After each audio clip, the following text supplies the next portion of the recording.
우리 새벽의 전한 가운데 하나님 앞에 나오신 여러분들을 환영하고 축복합니다. 우리 다 함께 사도신경으로 신앙 고백을 하도록 하겠습니다. 전능하사 천지를 만드신 하나님 아버지를 내가 믿사오며 그 외아들 우리 주 예수 그리스도를 믿사오니 이는 성령으로 잉태하사 동정녀 마리아에게 나시고 본디오 빌라도에게 고난을 받으사 십자가에 못 박혀 죽으시고 장사한 지 사흘 만에 죽은 자 가운데서 다시 살아나시며 하늘에 올사 전능하신 하나님 우편에 앉아 계시다가 자로서 산자와 죽은 자를 심판하러 오시리라. 성령을 믿사오며 거룩한 공회와 성도가 서로 교통하는 것과 죄를 사하여 주시는 것과 몸이 다시 사는 것과 영원히 사는 것을 믿사옵나이다. 아멘.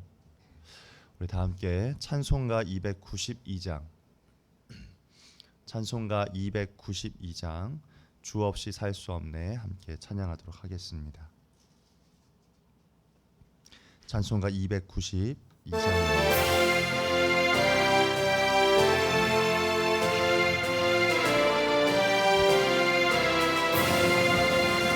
주 없이 살 수 없네 죄인의 구주여 그 귀한 보배 피로 날 구속하소서 구주의 사랑으로 흘리신 보혈이 내 소망 나의 위로 내 영광 됩니다. 주 없이 살 수 없네 나 혼자 못 서리 힘없고 부족하며 지혜도 없도다. 내 주는 나의 생명 또 나의 힘이라 주님을 의지하여 지혜를 얻으리. 주 없이 살 수 없네 내 주는 아신다. 내 영의 깊은 간구 마음의 소원을 주밖에 나의 마음 위하여 주리요.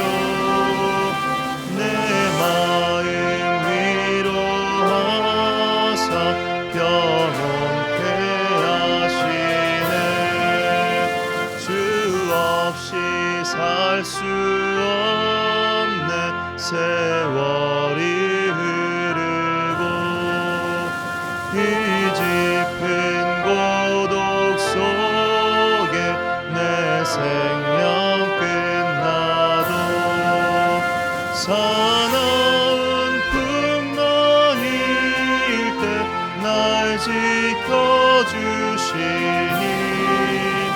내 곁에 계신 주님 늘 힘이 됩니다.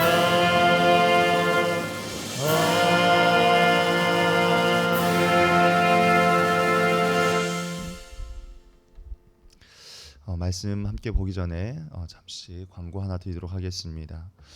고 안경성 권사님께서 어제 소천하셨습니다. 빈소는 삼성병원 장례식장이고 오늘 오전 11시 이후에 마련될 예정입니다. 장례 일정이 자세하게 확인되는 대로 추후 다시 광고하도록 하겠습니다. 오늘 이 새벽 하나님 주시는 말씀 함께 보겠습니다. 오늘 주시는 말씀은 전도서 10장 12절에서 20절 말씀입니다. 전도서 10장 12절에서 20절의 말씀 우리 한 절씩 교독하여 읽도록 하겠습니다. 제가 먼저 12절의 말씀을 읽겠습니다. 지혜자의 입의 말들은 은혜로우나 우매자의 입술들은 자기를 삼키나니 그의 입의 말들의 시작은 우매요 그의 입의 결말들은 심히 미친 것이니라. 우매한 자는 말을 많이 하거니와 사람은 장래일을 알지 못하나니 도중에 일어날 일을 누가 그에게 알리리요. 우매한 자들의 수고는 자신을 피곤하게 할 뿐이라 그들은 성읍에 들어갈 줄도 알지 못함이니라. 왕은 어리고 대신들은 아침부터 잔치하는 나라여 내게 화가 있도다. 왕은 귀족들의 아들이요 대신들은 취하지 아니하고 기력을 보하려고 내게 복이 있도다. 게으른즉 석가래가 내려앉고 손을 놓은즉 집이 새느니라. 잔치는 희락을 위하여 베푸는 것이요 포도주는 생명을 기쁘게 하는 것이나 또는 범사에 이용되니라. 우리 함께 읽겠습니다. 심중에라도 왕을 저주하지 말며 침실에서라도 부자를 저주하지 말라. 공중의 새가 그 소리를 전하고 날짐승이 그 일을 전파할 것임이니라. 아멘. 오늘 우리가 함께 읽은 이 전도서 10장의 후반부 말씀은 지혜자와 또 우매자의 특징과 그 결과에 대해서 이야기하고 있습니다. 본문은 지혜자의 특징을 이렇게 말씀하고 있습니다. 12절의 말씀 전반부입니다. 지혜자의 입의 말은 은혜로우나 라고 말씀하고 있습니다.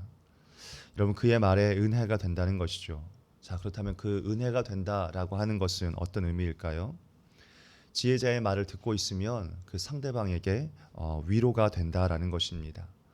지혜자의 말을 들을 때마다 그 상대방이 회복을 이루게 된다라는 것입니다.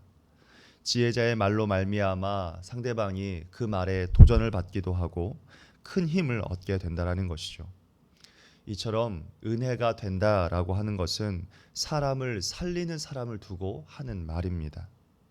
그래서 지혜자란 어떠한 공부를 많이 해서 지식을 많이 쌓았다라고 하는 사람을 뜻하는 것이 아니라 하나님이 주시는 지혜가 가득함에도 불구하고 늘 자신을 낮추어서 겸손하고 다른 사람을 세워주는 사람을 뜻하는 것입니다.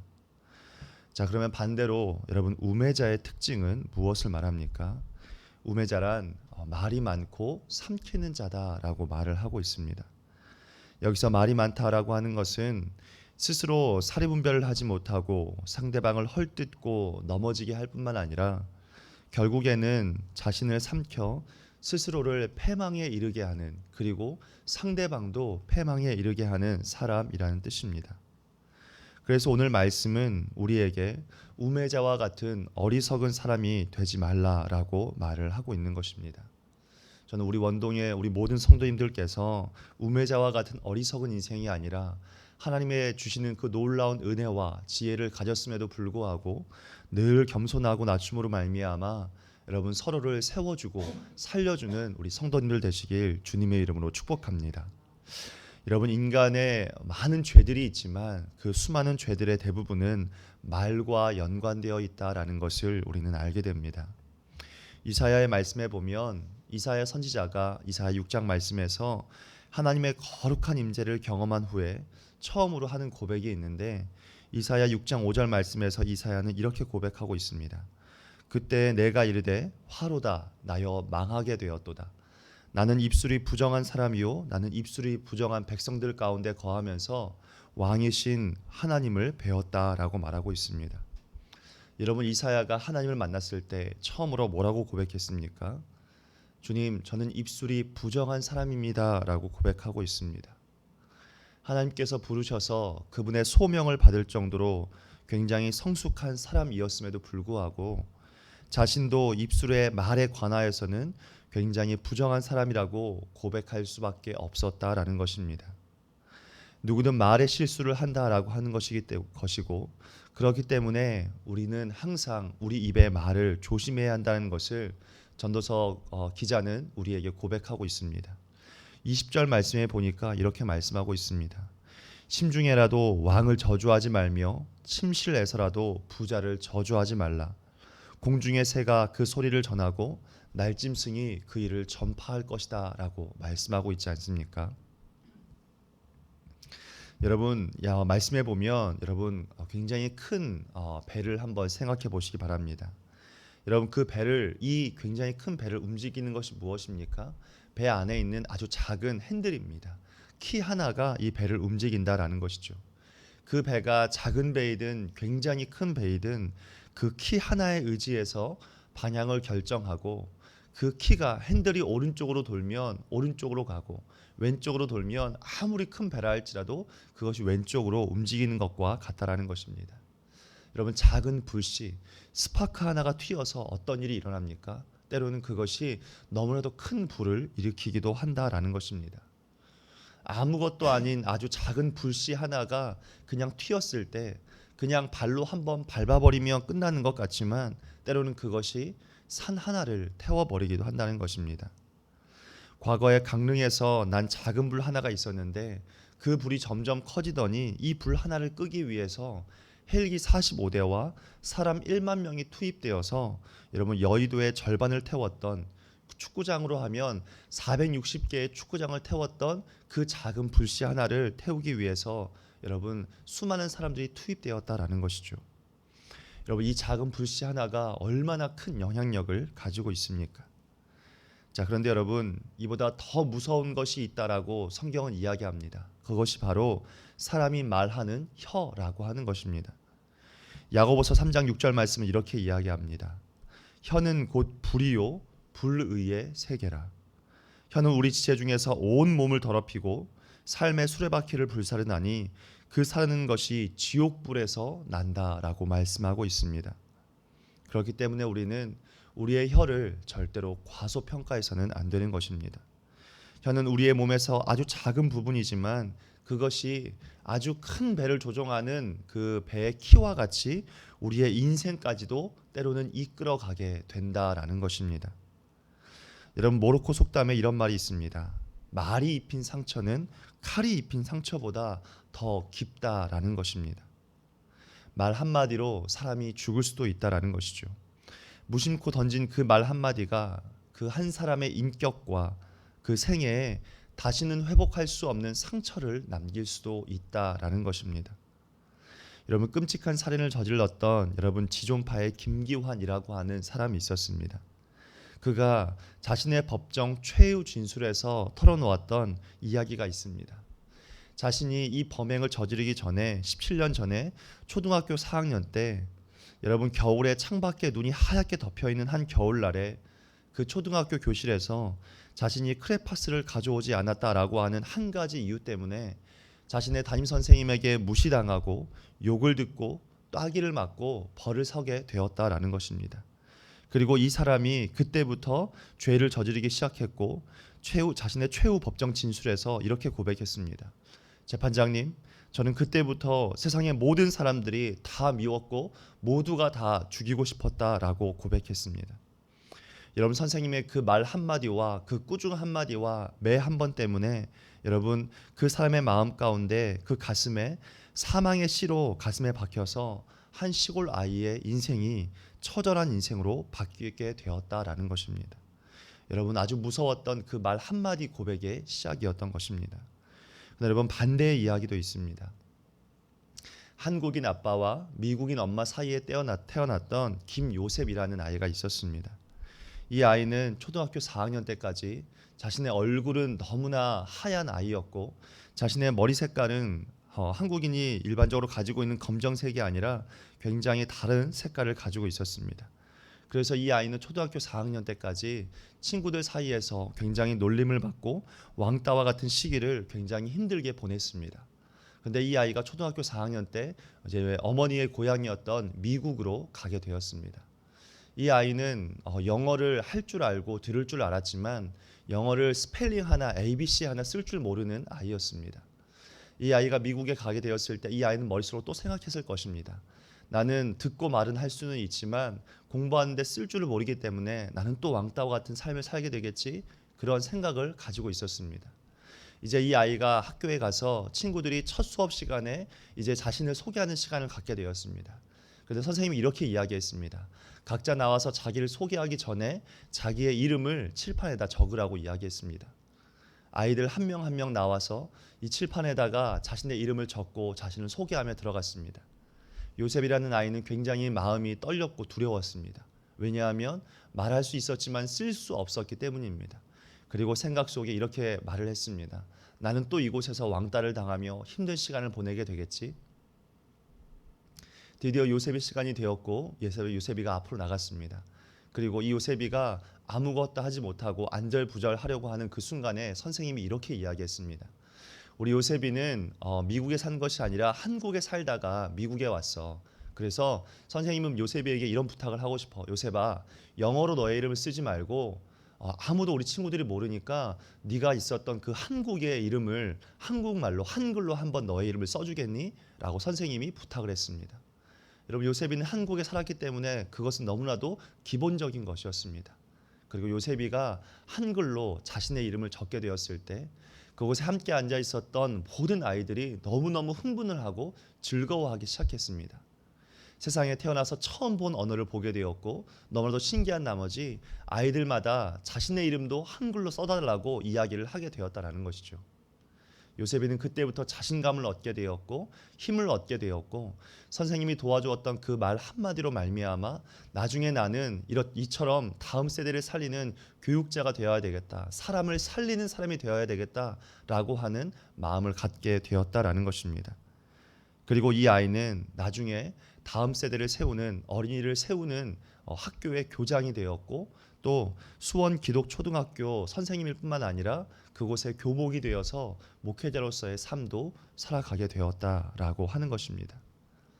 여러분, 사람의 말 한마디가 사람을 살리기도 하고 때로는 사람을 죽이기도 하는 것입니다. 그래서 잠언의 말씀은 잠언 18장 21절 말씀에 이렇게 고백하고 있습니다. 죽고 사는 것이 혀의 힘에 달렸다라는 것입니다. 여러분, 전도자는 오늘 어리석은 자의 입술과 지혜자의 입술 속에서 나오는 그 말의 특징과 그리고 그 결과가 무엇인지 우리에게 보여주었습니다. 12절에 어리석은 자의 입술은 자신의 말로 자신과 타인을 망치는 사람이라고 말을 하고 있습니다. 13절에서는 처음에는 어리석은 말로 시작해서 그 입술이 광기로 마친다라고 말합니다. 14절에 가보니까 어리석은 사람은 그 어리석은 말을 멈추지 않고 계속해서 한다라고 말합니다. 그리고 15절에서도 어리석은 사람의 결과 자신을 곤란하게 만드는 인생이 되고야 만다라는 것이죠. 여러분, 이것이 바로 어리석은 사람의 특징입니다. 이러한 것들이 이 땅을 살아가는 우리 그리스도인들의 특징이 되지 않기를 바랍니다. 성경은 말이 많으면 실수가 많고 허물이 드러나게 된다라고 말합니다. 그래서 우리는 말하기를 늘 조심하고 한 번 더 곱씹고 또 한 번 더 생각해 보아야 하는 것입니다. 여러분, 결국 어떤 사람이 지혜로운 사람인지 아니면 어떤 사람들이 우매하여 어리석은 사람인지 오늘 전도서 기자는 우리에게 이렇게 이야기합니다. 그 사람이 말과 행동을 보면 판단이 가능하다라는 것입니다. 우리가 지혜로운 자와 동행하면 유익을 얻게 되지만 어리석은 자와 동행하면 문제가 생기는 것입니다. 오늘 말씀을 통해서 우리 자신을 다시 한번 돌아볼 수 있는 시간이 되었으면 좋겠습니다. 나는 나의 입술이 우매한 사람인가? 아니면 나의 입술에 지혜가 있는 사람인가? 내가 말을 하고 누군가와 대화를 할 때마다 그 사람이 나를 통하여서 하나님의 위로를 얻는가? 하나님의 격려를 얻는가? 하나님의 사랑을 얻는가? 나를 통하여 힘을 얻고 다시 한번 일어서는가? 라고 하는 것을 통하여서 우리의 입술을 다시 한번 돌아볼 수 있기를 바랍니다. 오늘 하루 우리의 입술이 하나님 앞에서 지켜짐으로 말미암아 어리석은 사람이 아니라 지혜자로 살아갈 수 있기를 축복합니다. 사랑하는 원동교회 성도님들을 통하여서 오늘 누군가는 위로를 얻고 힘을 얻고 믿음의 도전을 얻게 되기를 주님의 이름으로 축복합니다. 우리 다 함께 이 시간 이 새벽에도 하나님 앞에서 함께 기도하며 나아가기를 원합니다. 가장 먼저 우리 시간 하나님 말씀을 기억하면서 하나님, 내가 우매자가 아니라 지혜자의 삶을 살아가는 입술을 가진 사람이 되게 하여 주시옵소서. 또 이 시간 우리 원동교회 12월에 원동교회에 있을 행사 가운데 하나님, 주님이 이 땅 가운데 우리를 위하여 오심 그 날을 기대하고 고대하면서 그 어떠한 때보다 하나님 앞에 기쁨으로 기도로 준비하는 이 12월이 될 수 있게 해달라고 함께 기도했으면 좋겠습니다. 또 우리 이 시간 사랑하는 담임 목사님을 위해서 함께 기도해 주시고 담임 목사님의 가정을 위해서 또 함께 기도해 주시기 바랍니다. 또 마지막으로 고 안경성 권사님의 가족들을 다 위로하여 주시고 하나님의 위로와 하나님의 은혜가 이 가정 가운데 어려움 가운데에도 임하게 해달라고 우리 시간 다 함께 주님의 이름 한번 부르고 함께 기도의 자리로 나아가도록 하겠습니다. 주여 할렐루야. 거룩하신 아버지 하나님 감사합니다. 오늘 이 귀한 날 가운데에도 이 추운 날씨 가운데에도 우리를 주님의 그 거룩하고 선하신 품 안으로 인도하여 주셔서 아버지 하나님 오늘도 이 날을 찬양과 말씀과 기도로 이 날을 시작하게 하신 아버지 하나님 감사합니다. 살아계신 하나님 아버지 오늘 이 하루를 시작하면서도 하나님의 말씀을 붙잡고 주신 말씀 기억하며 이 땅을 살아가기를 원하고 소망합니다. 거룩하신 아버지 하나님 전도서 기자를 통하여서 우리에게 주신 말씀 이 땅 가운데에는 지혜자가 있고 우매자가 있다라고 말씀하셨습니다. 그리고 하나님 우매자가 어떠한 사람인지를 우리에게 가르쳐 주셨습니다. 그의 입술에서 나아가는 그 모든 말들 한마디 한마디가 사람들을 고통스럽게 하고 힘들게 하며 지치게 하고 또 아버지 하나님 그 입술의 말이 그치지 아니함으로 말미암아 감기 어린 아버지 하나님 입술의 말이 될 수밖에 없습니다. 살아계신 아버지 하나님 하나님께서 가르쳐 주신 이 입술의 말들이 우리의 인생 가운데에서 우매자로 아버지 하나님 어리석은 자로 살아가지 않게 하여 주시고 우리가 매일매일의 삶을 살아가면서 이 하루도 하나님께서 우리에게 지혜자의 삶을 살아가라고 말씀하셨사오니 주님 주의 말씀을 붙잡고 우리의 입술을 통하여서 하나님 지치고 힘든 영혼들 고통과 어려움들 가운데 있는 그 영혼들이 위로를 얻게 하시고 격려를 얻게 하시고 힘을 얻게 하시며 하나님의 은혜의 고백들로 말미암아 아버지 하나님 도전받는 인생들이 되어질 수 있도록 주님 우리가 바로 그러한 입술의 삶을 온전히 살아갈 수 있게 하여 주시옵소서. 내가 가까이 하는 사람이 누구입니까? 내가 누구를 바라보고 누구와 함께 살아가고 있습니까? 거룩하신 아버지 하나님 내가 만나는 그 사람들마다 하나님 지혜자들이 될 수 있도록 도와주시고 그 지혜자들을 만나 나 또한 하나님의 위로와 은혜 가운데에서의 삶을 살아가게 하여 주시옵소서. 뿐만 아니라 내가 만나는 나의 직장의 영혼들에게 우리의 가족들에게 우리의 자녀들에게 하나님의 사랑과 하나님의 위로를 나누는 인생이 될 수 있도록 도와주시고 아버지 하나님 내 마음과 내 생각과 상관없이 하나님의 마음을 가진 자로서 그 하나님의 마음을 나누는 인생이 될 수 있도록 살아계신 아버지 하나님 붙잡아 주시고 은혜를 더하여 주시옵소서. 사랑하는 주님 우리 원동교회 12월이 하나님 주시는 놀라운 기쁨으로 가득하기를 원하고 소망합니다. 12월 성탄절을 또 우리가 함께 기대하고 또 준비하면서 아버지 하나님 주님이 오신 그 복되고 아름다운 그날을 기념하게 되어질 때 하나님 12월이 한 달이 아버지 하나님 기쁨으로 가득하기를 원하고 소망합니다. 주님 우리를 위하여 오신 당신의 그 놀라운 사랑과 은혜를 인하여서 아버지 하나님 기뻐하고 감사할 수 있기를 원하고 소망합니다. 이 날들을 고대하게 하시고 이 날들을 기대하게 하시고 주님 기도로 준비함으로 말미암아 하나님의 큰 기쁨이 우리 모두의 마음과 심령과 삶에 가득할 수 있도록 은혜를 더하여 주시옵소서. 사랑하는 주님 사랑하는 담임 목사님을 위해서 기도합니다. 주께서 늘 함께하여 주셔서 영육간의 강건함의 은혜를 더하여 주시고 아버지 하나님 늘 건강하신 그 은혜 가운데에서 아버지를 맡겨주신 귀한 사명과 이 목표를 잘 감당하실 수 있도록 은혜를 더하여 주시옵소서. 성령의 충만함을 더하여 주셔서 사람이 주는 은혜와 힘이 아니라 오직 주님만이 주실 수 있는 힘과 능력을 덧입으실 수 있도록 축복하여 주시고 하나님의 마음과 하나님의 비전으로 아버지 하나님 주님이 세우신 이 귀한 원동교회를 더욱 힘있게 감당하여 나아가실 수 있도록 은혜를 더하여 주시옵소서. 가정을 평안케 하시고 하나님의 크신 사랑의 은혜가 이 가정을 온전히 덮을 수 있도록 은혜를 더하여 주시옵소서. 사랑하는 주님 원동교회를 축복하여 주시고 붙잡아 주실 때마다 하나님 귀한 성도님들 한 분 한 분을 붙잡아 주시려고 소망합니다. 주께서 아버지 하나님 주님의 위로와 주님의 은혜와 주님의 사랑이 가득하게 하여 주시옵소서. 오늘도 아버지 하나님 세상이 줄 수 없는 하나님의 참된 평안과 은혜와 위로로 아버지 이 귀한 날을 살아가실 수 있도록 우리 매일매일의 인생과 삶 가운데 주님 함께하여 주시옵소서.